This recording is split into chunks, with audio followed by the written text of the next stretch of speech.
ಅವುಗಳ ರಕ್ಷಣೆ ಆಗಬೇಕಾದ್ರೆ 3 ಮಂತ್ರಗಳನ್ನು ಹೇಳ್ಕೊಟ್ಟಿದ್ರು ಅವರು. ಒಂದು ಶಿಕ್ಷಣ, ಎರಡನೇದು ಸಂಘಟನೆ, ಮೂರನೇದು ಹೋರಾಟ. ಯಾಕಂದರೆ ನಮ್ಮಲ್ಲಿ ಭಾಳ ಆಳವಾಗಿ ಬೇರು ಬಿಟ್ಟಿರ್ತಕ್ಕಂಥ ಜಾತಿ ವ್ಯವಸ್ಥೆ ಇದೆ. ಎಲ್ಲಿವರೆಗೆ ಜಾತಿ ವ್ಯವಸ್ಥೆ ಇರ್ತದೆ ಅಲ್ಲಿವರೆಗೆ ಸಮಾನತೆ ಬರಲಿಕ್ಕೆ ಸಾಧ್ಯ ಇಲ್ಲ. ನಾವೆಲ್ಲರೂ ಕೂಡ ಮನುಷ್ಯರು, ಯಾವುದೇ ಧರ್ಮಕ್ಕೆ ಸೇರಿರಲಿ, ಯಾವುದೇ ಜಾತಿಗೆ ಸೇರಿರಲಿ, ನಾವೆಲ್ಲ ಮೂಲತಃ ಮನುಷ್ಯರು. ಮನುಷ್ಯರು ಪರಸ್ಪರ ಪ್ರೀತಿಸಬೇಕೇ ಹೊರತು ಯಾವಾಗಲೂ ಕೂಡ ದ್ವೇಷಿಸಬಾರದು. ಯಾವಾಗಲೂ ದ್ವೇಷಿಸಬಾರದು, ಪರಸ್ಪರ ಪ್ರೀತಿಸಬೇಕು, ಒಬ್ರನ್ನೊಬ್ಬರು ಪ್ರೀತಿಸ್ತಕ್ಕಂಥ ಕೆಲಸವನ್ನು ಮಾಡಬೇಕು. ಪಟ್ಟಭದ್ರ ಹಿತಾಸಕ್ತರು ಸಮಾಜದಲ್ಲಿ ಈ ವಿಚಾರಕ್ಕೆ ಉಳಿ ಹಿಂಡ್ತಕ್ಕಂಥ ಕೆಲಸವನ್ನು ಮಾಡ್ತಾರೆ. ದ್ವೇಷ ಬರ್ತಕ್ಕಂಥ ರೀತಿಯಲ್ಲಿ, ಹುಟ್ಟಾಗ್ತಕ್ಕಂಥ ರೀತಿಯಲ್ಲಿ ಪ್ರಯತ್ನವನ್ನು ಮಾಡ್ತಾರೆ. ಅದಕ್ಕೆ ನಾವು ಯಾರು ಕೂಡ ಕಿವಿ ಕೊಡಬಾರದು ಅಂತಕ್ಕಂಥ ಮಾತುಗಳನ್ನು ಹೇಳಲಿಕ್ಕೆ ಬಯಸ್ತಾ ಇದ್ದೇನೆ. ಯಾಕಂತಂದರೆ ಜಾತಿ ವ್ಯವಸ್ಥೆ ಮುಂದುವರಿಬೇಕು, ಅಸಮಾನತೆ ಮುಂದುವರಿಬೇಕು. ಅದು ಮುಂದುವರೆದ್ರೇ ಶತಶತಮಾನಗಳಿಂದ ನಾಯಕತ್ವ ಮತ್ತು ಸುಪ್ರಿಮೆಸಿ ಅವನ್ನ ಅನುಭವಿಸ್ಕೊಂಡು ಬಂದಿರತಕ್ಕಂಥವರು, ಅವರ ಹಿಡಿತ ತಪ್ಪೋಗ್ತದೆ. ಅದಕ್ಕೋಸ್ಕರವಾಗಿ ಈ ಜಾತೀಯತೆ ಇರಲೇಬೇಕು, ಮೇಲು ಕೀಳು ಇರಲೇಬೇಕು, ಅಸಮಾನತೆ ಇರಲೇಬೇಕು, ಅನಕ್ಷರತೆ ಇರಲೇಬೇಕು. ಎಲ್ಲರೂ ಕೂಡ ಶ್ರೀಮಂತರಾಗಿ ಹೋದರೆ ಯಾರನ್ನೂ ಕೂಡ ಗೌರವಿಸಲ್ಲ ಅಲ್ವಾ? ಎಲ್ಲರೂ ಕೂಡ ಸಮಾನತೆ ಬಂದರೆ ಬೇರೆ ಯಾರಾದರೂ ಗೌರವಿಸ್ತಾರ? ದೌರ್ಜನ್ಯಕ್ಕೆ ಒಳಗಾಗ್ತಾರ? ಇದು ತಪ್ಪೋಗ್ತದೆ ಅಂತೇಳಿ ಕೆಲವರು ಬದಲಾವಣೆ ಆಗಬಾರದು ಅಂತಕ್ಕಂಥ ಪ್ರಯತ್ನವನ್ನು ಮಾಡ್ತಲೇ ಇದ್ದಾರೆ ಸಮಾಜದಲ್ಲಿ. ನಾವು ಕೂಡ ಅವ್ರು ಹೇಳಿದ ಮಾತುಗಳನ್ನು ಕೇಳ್ಕೊಂಡು ತಲೆ ಅಲ್ಲಾಡಿಸ್ಕೊಂಡು ಇರ್ತಕ್ಕಂಥ ಕೆಲಸವನ್ನು ಮಾಡ್ತೀವಿ ಅಲ್ವಾ? ಈಗ ನೋಡಿ, ಮಂಗಳೂರು, ಕರ್ನಾಟಕದಲ್ಲಿ ಇರ್ತಕ್ಕಂಥ ಮಂಗಳೂರು, ಜೈಲಿಗೆ ಹೋಗಿರೋರು ಯಾರು ಅಂತ ಯೋಚನೆ ಮಾಡಿ ನೀವು. ಯಾರ್ಯಾರು ಜೈಲಿಗೆ ಹೋದರು ಅಂತ. ಜೈಲಿಗೆ ಹೋಗಿರೋರೆಲ್ಲ ಹಿಂದುಳಿದವರು, ಶೂದ್ರ ವರ್ಗದ ಜನರೇ ಹೊರತು ಮೇಲ್ವರ್ಗದ ಜನ ಜೈಲಿಗೆ ಹೋಗಿಲ್ಲ. ಹಿಂದುಳಿದ ವರ್ಗದ ಜನರನ್ನು ದಾರಿ ತಪ್ಪಿಸ್ತಕ್ಕಂಥ ಕೆಲಸವನ್ನು ಮಾಡ್ತಾರೆ. ದೇವರ ಹೆಸರಿನಲ್ಲಿ, ಧರ್ಮದ ಹೆಸರಿನಲ್ಲಿ, ಜಾತಿ ಹೆಸರಿನಲ್ಲಿ ಸಮಾಜವನ್ನು ಒಡಿತಕ್ಕಂಥ, ದಾರಿ ತಪ್ಪಿಸ್ತಕ್ಕಂಥ ಕೆಲಸವನ್ನು, ಪ್ರಯತ್ನವನ್ನು ಮಾಡ್ತಾರೆ. ನಾವು ಅದಕ್ಕೆ ಮಾರೋಗ್ಬಿಡ್ತೀವಿ. ಧರ್ಮ, ಜಾತಿ, ದೇವರು, ಜಾತಿ ಇದು ಹೇಳಿಬಿಟ್ರೆ ಸಾಕು, ಎಲ್ಲ ಮರ್ತು ಎಲ್ಲರೂ ಮರ್ತು ಬಿಡ್ತೀವಿ. ಜಾತಿ ಇದೆ, ಆದರೆ ಜಾತಿ ಹೋಗಬೇಕು, ವರ್ಗ ಹೋಗಬೇಕು. ಬುದ್ಧ, ಬಸವ, ಅಂಬೇಡ್ಕರ್, ಮಹಾತ್ಮ ಗಾಂಧೀಜಿ ಅವರೆಲ್ಲರೂ ಕೂಡ ಸಮಾಜ ಆಗಬೇಕು ಅಂತ ಬಯಸಿದ್ರು. ಸಮಾಜ ಆಗಬೇಕು, ಯಾವುದೇ ತಾರತಮ್ಯ ಇರಬಾರ್ದು, ಅಸಮಾನತೆ ಹೋಗಬೇಕು, ಎಲ್ಲರೂ ಕೂಡ ಮನುಷ್ಯರಾಗಿ ಬದುಕ್ತಕ್ಕಂಥ ವ್ಯವಸ್ಥೆ ಆಗಬೇಕು. ಇದನ್ನು ಬುದ್ಧರು ಹೇಳಿದ್ದ, ಬಸವಣ್ಣವರು 12ನೇ ಶತಮಾನದಲ್ಲಿ ಹೇಳಿದ್ರು, ಅಂಬೇಡ್ಕರ್ ಸಂವಿಧಾನವನ್ನೇ ಕೊಟ್ಟರು, ಗಾಂಧೀಜಿಯವರು ಕೂಡ ಹೇಳಿದರು. ಆದರೆ ಹೋಗಲಿಲ್ಲ. ಜಾತಿ ಹೋಗಿದೆಯಾ? ಇಷ್ಟು ವರ್ಷ ಸ್ವಾತಂತ್ರ್ಯ ಬಂದು 78 ವರ್ಷ ಆದರೂ ಕೂಡ ಜಾತಿ ಹೋಗಿಲ್ಲ. ಯಾಕಂತಂದರೆ ಭಾಳ ಆಳವಾಗಿ ಬೇರು ಬಿಟ್ಬಿಟ್ಟಿದೆ ನಮ್ಮ ಜಾತಿ ವ್ಯವಸ್ಥೆ. ನಮ್ಮ ಜಾತಿ ವ್ಯವಸ್ಥೆಗೆ ಜಾತಿ ವ್ಯವಸ್ಥೆ ಇದೆಯಲ್ಲ, ನಮ್ಮದು ಭಾರತೀಯ ಜಾತಿ ವ್ಯವಸ್ಥೆ ಇದೆಯಲ್ಲ, ಅದಕ್ಕೆ ಚಲನೆ ಇಲ್ಲ. ಯಾವ ಸಾಮಾಜಿಕ ವ್ಯವಸ್ಥೆಯಲ್ಲಿ ಚಲನೆ ಇರಲ್ಲ ಅಲ್ಲಿ ಬದಲಾವಣೆ ಆಗಲ್ಲ. ಆರ್ಥಿಕವಾಗಿ ಬದಲಾವಣೆ ಆಗಲ್ಲ, ಸಾಮಾಜಿಕವಾಗಿ ಬದಲಾವಣೆ ಆಗಲ್ಲ, ರಾಜಕೀಯವಾಗಿ ಬದಲಾವಣೆ ಆಗಲ್ಲ. ಇದನ್ನು ನಾವು ಅನೇಕ ವರ್ಷಗಳಿಂದ ಸ್ವಾತಂತ್ರ್ಯ ಬಂದ ಮೇಲೂ ಕೂಡ ನೋಡ್ತಾ ಇದ್ದೀವಿ, ಅದಕ್ಕಿಂತ ಹಿಂದೆನೂ ಕೂಡ ನೋಡ್ತಾ ಇದ್ದೀವಿ. ನಾನು ಅದಕ್ಕೆ ನನ್ನ ಅನುಭವದ ಒಂದು ಉದಾಹರಣೆಯನ್ನು ಹೇಳ್ತಾ ಇದ್ದೀನಿ. ನಾನು ಓದುವಾಗ ಊರಿಗೆ ಹೋದಾಗ ದನ ಕರುಗಳಿಗೆ ನೀರು ಕುಡಿಸೋದು, ಎಮ್ಮೆಗಳಿಗೆ, ಕುರಿಗಳಿಗೆ, ಮೇಕೆಗಳಿಗೆ ನೀರು ಕುಡಿಸೋದು ಮಾಡ್ತಿದ್ದೆ. ಬಾವಿಯಿಂದ ನೀರು ಸೇರ್ಕೊಬಂದು ಕುಡಿಸಬೇಕಾಗಿತ್ತು. ಹಳ್ಳಿನಲ್ಲಿ ಈಗ ಬಾವಿಗಳಿಲ್ಲ ಬಿಡಿ, ಈಗೆಲ್ಲ ಬೋರ್ವೆಲ್ಗಳು ಬಂದ್ಬಿಟ್ಟಿದ್ದಾವೆ. ಕುಡಿಯೋ ನೀರನ್ನ ಎಂಥದ್ದು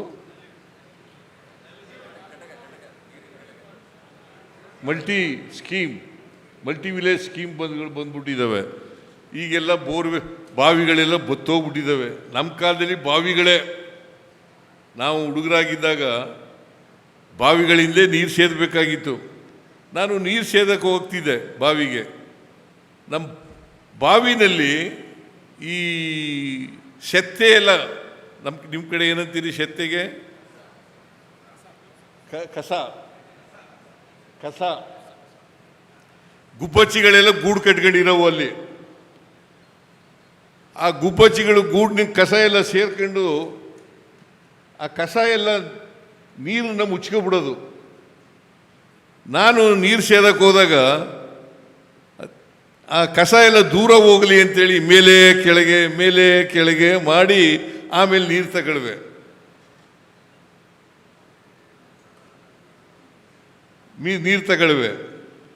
ಆ ನೀರು ತಗೊಬಂದು ಮನೆಗೆ ಹೋಗ್ಬಿಟ್ಟು ಆ ಬಿಂದಿಗೆನಲ್ಲಿ ನೀರು ಹಾಕ್ಬಿಟ್ಟು ಬರೋದ್ರೊಳಗಡೆ ಪುನಃ ಮುಚ್ಕೊಬಿಡೋದು. ಮತ್ತೆ ಕೆಳಗೆ ಹಾಕ್ಬೇಕಾಗಿತ್ತು. ಬಹುಶಃ ಹೆಣ್ಮಕ್ಳಿಗೆಲ್ಲ, ಈಗಿನ ಹೆಣ್ಮಕ್ಳಿಗೇನು ಗೊತ್ತಿಲ್ಲ, ಇಂದಿನ ಹಳೆ ವಯಸ್ಸಾಗಿರ್ತಕ್ಕಂಥವ್ರಿಗೆ, ನೀರು ಸೇದಿ ಗೊತ್ತಿರ್ತಕ್ಕಂಥವ್ರಿಗೆ ಗೊತ್ತಿದೆ. ನಮ್ಮ ಜಾತಿ ವ್ಯವಸ್ಥೆ ಹೆಂಗಪ್ಪ ಅಂತಂದರೆ,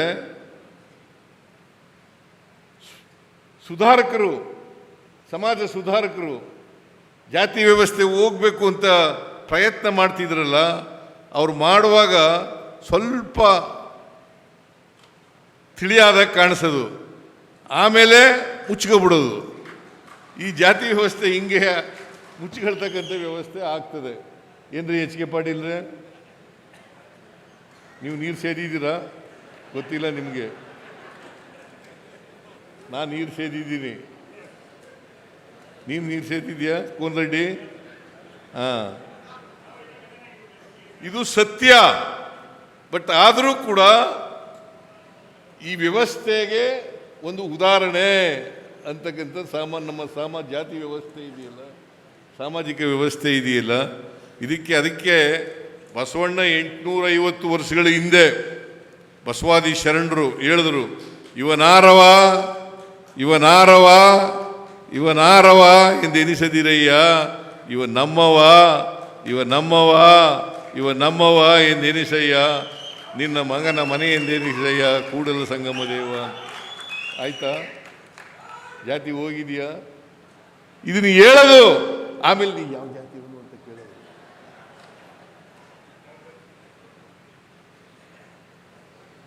ನೀ ಯಾವ ಜಾತಿ ಅಂತ ಕೇಳೋದು. ಅದಕ್ಕೆ ಜಾತಿ ಹೋಗ್ಬೇಕಾದ್ರೆ ಸಾಮಾಜಿಕ ಆರ್ಥಿಕ ಶಕ್ತಿಯನ್ನು ತುಂಬಬೇಕು. ಪ್ರತಿ ಜಾತಿಗಳಿಗೂ, ಈ ಜಾತಿಗಳಿಗೂ ಕೂಡ ಸಾಮಾಜಿಕ ಆರ್ಥಿಕ ಶಕ್ತಿಯನ್ನು ತುಂಬಬೇಕಾಗ್ತದೆ. ಈಗ ಶಿಕ್ಷಣ ಇಲ್ಲದೆ ಹೋದರೆ ಯಾರಾದರೂ ಮುಂದುವರಿಯಕ್ಕೆ ಸಾಧ್ಯನಾ? ಉದ್ಯೋಗ ಪಡ್ಕೊಳ್ಳಿಕ್ಕೆ ಸಾಧ್ಯನಾ? ಶಿಕ್ಷಣ ಇರಲೇಬೇಕು. ಅದಕ್ಕೆ ಬಾಬಾ ಸಾಹೇಬ್ ಅಂಬೇಡ್ಕರ್ ಅವರು ಒಂದು ಮಾತು ಹೇಳ್ತಾರೆ, ನಿಮ್ಮ ಅಭ್ಯುದಯ ನಿಮ್ಮ ಶಿಕ್ಷಣದಲ್ಲಿ ಇದೆ, ನಿಮ್ಮ ಅಭ್ಯುದಯ ನಿಮ್ಮ ಶಿಕ್ಷಣದಲ್ಲಿದೆ. ಈಗ ಇವನು ನಿನ್ನ ಹೆಸರೇನಪ್ಪ? ಮೌರ್ಯ. ಮೌರ್ಯ. ನಾನು ಇವ್ರ ತಾಯಿಗೆ ಕೆಲಸ ಕೊಟ್ಟಿದ್ದೆ ನಾನು. ಮೌರ್ಯ. ಇವು ಓದ್ದೆ ಹೋಗಿದ್ರೆ ಇಲ್ಲಿ ಕರೆಸ್ತಿದ್ರ ಫಕೀರಪ್ಪ? ನಾನು ಓದ್ದೆ ಹೋಗಿದ್ರೆ ಮುಖ್ಯಮಂತ್ರಿ ಆಯ್ತಿದ್ನ?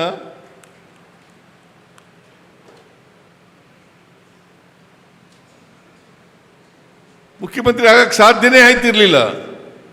ಅದರಿಂದ ಯಾವ ಕಾರಣಕ್ಕೂ ಕೂಡ ಅದಕ್ಕೆ ಬಾಬಾ ಸಾಹೇಬ್ ಅಂಬೇಡ್ಕರ್ ಅವರು ಶಿಕ್ಷಣ, ಸಂಘಟನೆ ಮತ್ತು ಹೋರಾಟ ಅಂತ 3 ಮಂತ್ರಗಳನ್ನು ಹೇಳಿರೋದು. ಶಿಕ್ಷಣ, ಸಂಘಟನೆ, ಹೋರಾಟ. ಹಿಂದುಳಿದವ್ರು ಹೆಂಗೆ ಮುಂದಕ್ಕೆ ಬರೋದು ಅಥವಾ ಮುಖ್ಯವಾಹಿನಿಗೆ ಬರೋದು ಹೆಂಗೆ? ಶಿಕ್ಷಣ ಇಲ್ದವ್ರು ಬರೋಕ್ಕಾಗತ್ತಾ? ಸಂಘಟನೆ ಇಲ್ದವ್ರು ಬರೋಕ್ಕಾಗತ್ತಾ? ಈ ಎಬ್ಸೂರವರು, ಫಕೀರಪ್ಪ ಎಬ್ಸೂರ್ ಇದಾರಲ್ಲ, ಭಾಳ ಓದ್ಕೊಂಡಿಲ್ಲ. ಎರಡನೇದಲ್ಲ. ಆದರೂ ನೋಡಿ, ಕಾಮನ್ ಸೆನ್ಸ್ ಇದೆಯಲ್ಲ, ಸಾಮಾನ್ಯ ಜ್ಞಾನ,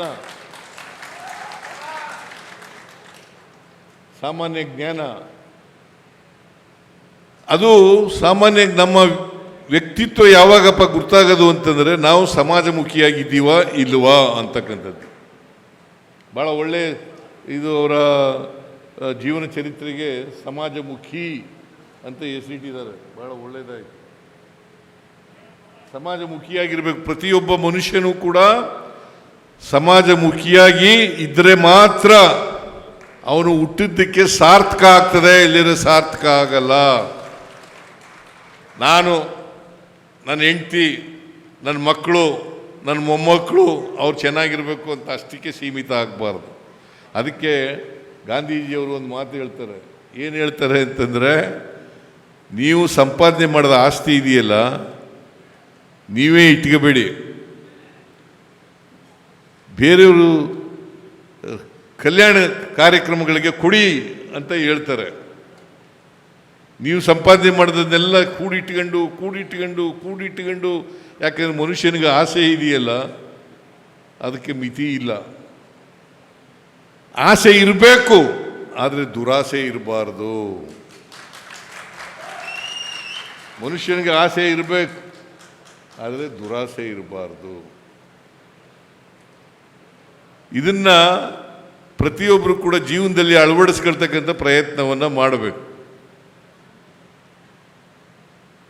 ಹಾಗಂತೇಳಿ ನಾವು ನಮ್ಮ ಕುಟುಂಬಕ್ಕೆ ಮಾತ್ರ ಸೀಮಿತ.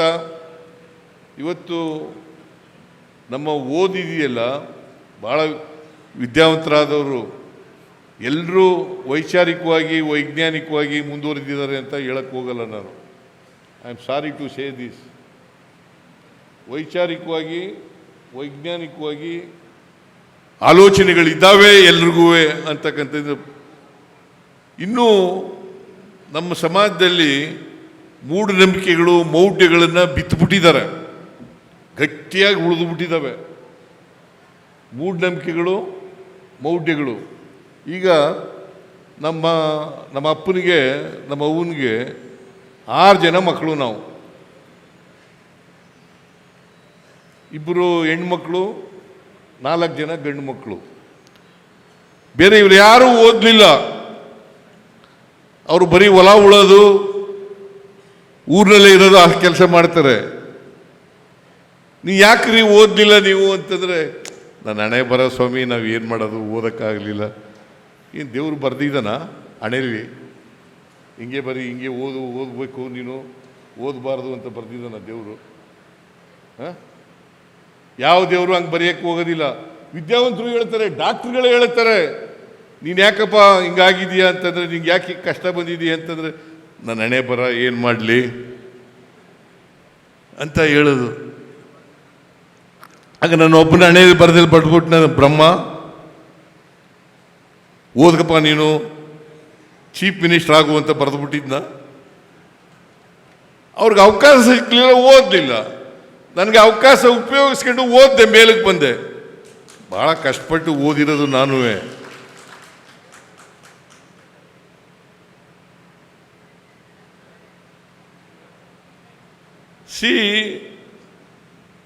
ಅವಕಾಶಗಳು ಸಿಕ್ಕಬೇಕು ಮನುಷ್ಯನಿಗೆ.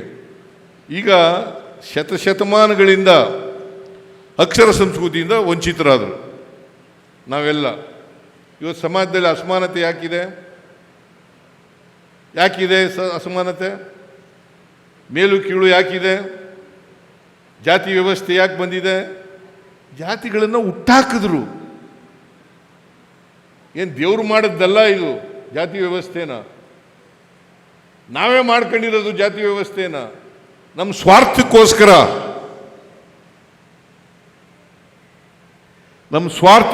ಜಾತಿ ವ್ಯವಸ್ಥೆ ಮಾಡ್ಕೊಂಡಿರೋದು. ಅದರಲ್ಲಿ ಬ್ರಾಹ್ಮಣ, ಕ್ಷತ್ರಿಯ, ವೈಶ್ಯ, ಶೂದ್ರ, ಪಂಚಮ ಇವೆಲ್ಲ ಯಾರು ಮಾಡ್ಕೊಂಡಿರೋದು? ಇದು ನಾವು ಮಾಡ್ಕೊಂಡಿರೋದು, ದೇವ್ರು ಮಾಡಿರೋದಲ್ಲ ಇದು. ನಮ್ಮ ಸ್ವಾರ್ಥಕ್ಕೋಸ್ಕರ ನಾವು ಮಾಡ್ಕೊಂಡಿರೋದು. ಇದು ಬದಲಾವಣೆ ಆಗದೇನೆ ಸಮಾಜ ನಿರ್ಮಾಣ ಆಗಲ್ಲ. ಬಸವಣ್ಣವ್ರು ಹೇಳಿದ್ರಲ್ಲ, ಸಮಾಜ ನಿರ್ಮಾಣ ಆಗಬೇಕು. ನಮ್ಮ ಸಂವಿಧಾನದಲ್ಲೂ ಕೂಡ ಬಸವಣ್ಣ ಹೇಳಿದನ್ನೇ ಅಂಬೇಡ್ಕರ್ ಅವರು ಅಳವಡಿಸಿರ್ತಕ್ಕಂಥದ್ದು. ಸ್ವಾತಂತ್ರ್ಯ, ಸಮಾನತೆ, ಭ್ರಾತೃತ್ವ. ಸ್ವಾತಂತ್ರ್ಯ, ಸಮಾನತೆ, ಭ್ರಾತೃತ್ವ ಈ ಮೂರು ಅಂಶಗಳನ್ನು ಒತ್ತಿ ಹೇಳಿದ್ದಾರೆ. ಅದ್ರ ಜೊತೆಗೆ ಇನ್ನೊಂದು ಏನು ಹೇಳಿದ್ದಾರೆ ಅಂತಂದ್ರೆ, ಇನ್ನೊಂದು ಧರ್ಮದವರನ್ನ ಸಹಿಸ್ಕೊಳ್ತಕ್ಕಂಥದ್ದು. ಸಹಿಷ್ಣುತೆ ಇದನ್ನು ಬೆಳೆಸ್ಕೊಳ್ಬೇಕು. ಸಹಿಷ್ಣುತೆನೇ ಬೆಳೆಸ್ಕೊಳ್ಳದೆ ಹೋದರೆ, ಈಗ ನೋಡಿ ನಮ್ಮ 2ನೇ ತಾರೀಕು ನಾಳೆ ಸೋಮವಾರ ಉದ್ಘಾಟನೆ ಆಗ್ತದೆ ದಸರಾ ಮಹೋತ್ಸವ. ಅದಕ್ಕೆ ಬಾನು ಮುಸ್ತಾಕ್ ಅಂತ ಒಬ್ಬ ಮುಸ್ಲಿಂ ಮಹಿಳೆಯನ್ನು ಕರೆದಿದ್ದೀವಿ. ಒಬ್ಬ 2 ಸಾರಿ ಲೋಕಸಭಾ ಸದಸ್ಯರಾಗಿದ್ದವರು. ಅವರು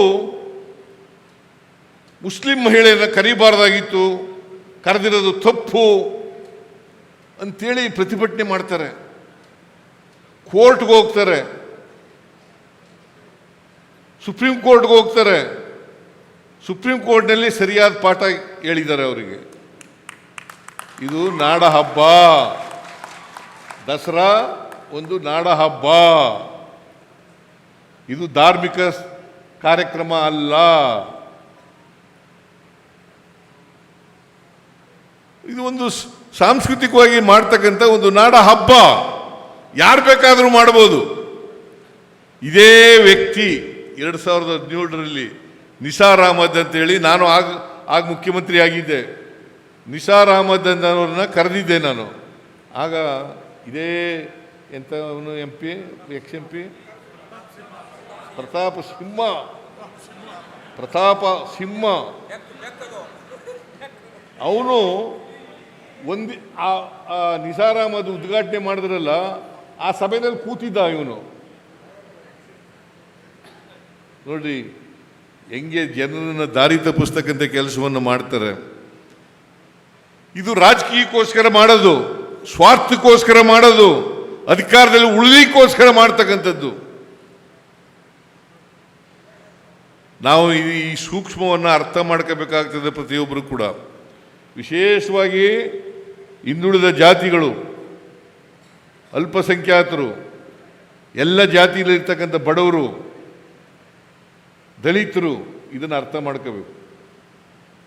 ಎಲ್ಲಿವರೆಗೆ ನಾವು ಅರ್ಥ ಮಾಡ್ಕೊಳ್ಳಲ್ಲ, ಇವ್ರದೇ ಆಟ ನಡೀತಾ ಇರ್ತದೆ. ಇನ್ನು ಎಷ್ಟು ವರ್ಷ ಆದರೂ ಕೂಡ ಬದಲಾವಣೆ ಆಗುತ್ತೆ. ಹೆಚ್ಚಿನ ವಿಡಿಯೋಗಳಿಗೆ ಪ್ರತಿಧ್ವನಿ ಯೂಟ್ಯೂಬ್ ಚಾನೆಲ್ ಸಬ್ಸ್ಕ್ರೈಬ್ ಮಾಡಿ, ಬೆಲ್ ಐಕಾನ್ ಕ್ಲಿಕ್ ಮಾಡಿ.